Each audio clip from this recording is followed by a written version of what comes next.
Puji nama Tuhan saudara, hari ini kita akan sama-sama belajar mengenai pengampunan. Kasih selalu dimulai dari pengampunan. Rasanya kita tidak akan bisa mengasihi orang lain yang menyakiti kita jika kita belum mengampuninya. Tidak mudah untuk mengampuni dan memberikan pengampunan kepada orang yang sudah membuat kesalahan dan menyakiti hati kita. Tetapi, mari kita sama-sama belajar hal ini. Banyak orang sulit mengampuni, dan itu terjadi karena pemahaman yang salah soal mengampuni. Apa saja pemahaman yang salah tentang mengampuni? Yang pertama, mengampuni berarti melupakan sikap buruk. Mengampuni bukan berarti membuat kita menjadi amnesia dan lupa sama sekali akan apa yang pernah terjadi pada kita. Tetapi saat kita mengampuni, kita merelakan masa lalu itu dan kita menjalani masa kini serta meraih masa depan yang lebih baik lagi. Kita tidak bisa merupakan masa lalu, tetapi ingatan soal masa lalu itu akan tetap ada, hanya saja ia tidak lagi memiliki kekuatan untuk menyakiti hati kita kembali. Pemahaman yang salah yang kedua, mengampuni berarti membenarkan kesalahannya. Ini salah satu alasan orang enggan mengampuni. Padahal ini pendapat yang keliru. Saat kita mengampuni bukan berarti kita menganggap kesalahan itu adalah kebenaran. Tetapi mengampuni adalah kita tidak menghukum dia atas kesalahan yang diperbuatnya. Bukan karena dia tidak pantas dihukum, tetapi karena kita memilih untuk memberikan kasih dan pengampunan daripada memberikan hukuman. Pemahaman yang salah yang ketiga, mengampuni hanya jika ia pantas diampuni.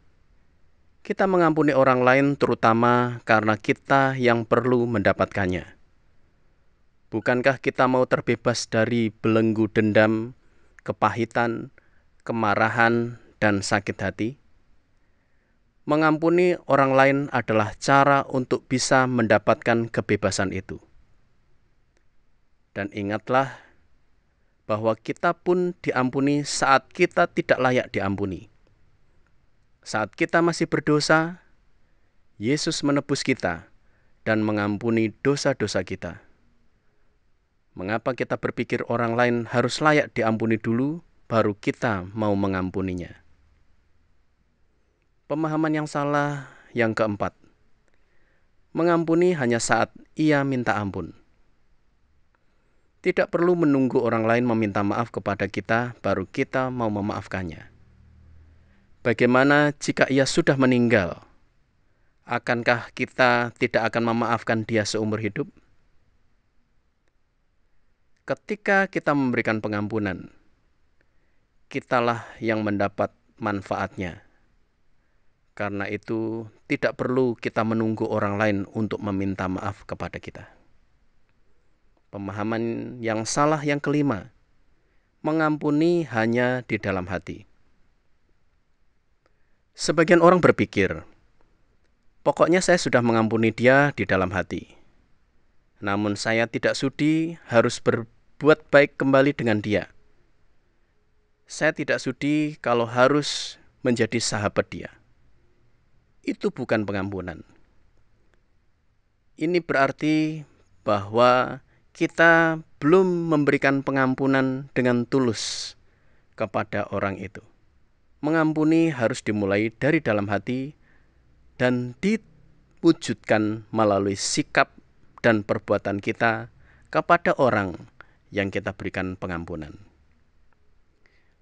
Biarkan dia tahu bahwa meskipun dia sudah bersalah, pernah menyakiti kita, pernah mengecewakan kita, pernah melukai hati kita, tetapi kasih kita kepadanya tidak berubah.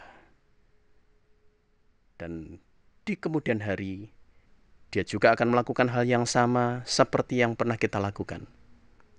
Dia tidak akan lagi melukai orang lain, dan dia juga akan belajar mengampuni orang yang melukai dia. Yesus datang ke dalam dunia ini untuk menunjukkan kasih Bapa kepada kita sekalian.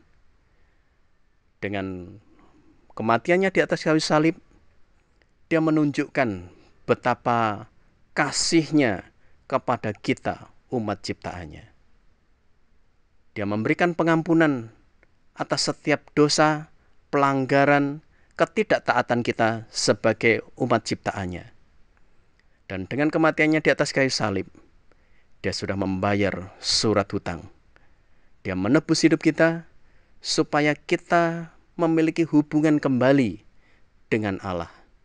Kita tidak lagi berjalan menuju ke hukuman yang kekal, tetapi berjalan bersama dengan Yesus, hidup dalam kebenarannya, dan membuat hidup kita layak masuk ke dalam kerajaan surga.